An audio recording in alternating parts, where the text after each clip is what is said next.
Hi అండి, ఇవాళ మన రెసిపీ వచ్చేసి క్రిస్పీ దొండకాయ ఫ్రై. సింపుల్గా 10 నిమిషాల్లో టేస్టీగా ఎలా తయారు చేసుకోవాలో చూద్దాము. ఒక బౌల్ తీసుకొని అందులోకి 1 స్పూన్ శనగపిండి, 1 స్పూన్ బియ్యం పిండి, కొద్దిగా ఉప్పు, కారం వేసి ఒకసారి బాగా మిక్స్ చేసుకోవాలి. ఇక నేను పావు కిలో దొండకాయలను ఇలా సన్నగా కట్ చేసి పెట్టుకొని యాడ్ చేసుకొని కొన్ని వాటర్ స్ప్రింకిల్ చేసుకుంటూ కలుపుకోవాలి. మరీ ఎక్కువగా వాటర్ వేసుకోకూడదండి, ముక్కలకు పిండి అంటుకోదు. డీప్ ఫ్రైకి సరిపడే ఆయిల్ పెట్టుకొని ఆయిల్ బాగా వేడెక్కాక ఇలా దొండకాయ ముక్కలన్నింటినీ బాగా ఫ్రై చేసుకోవాలి.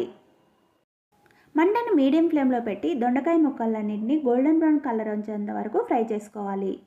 ఈ క్రిస్పీ దొండకాయ ఫ్రై వచ్చేసి సాంబారు, పప్పు, రసం ఎందులోకైనా చాలా టేస్టీగా ఉంటుంది.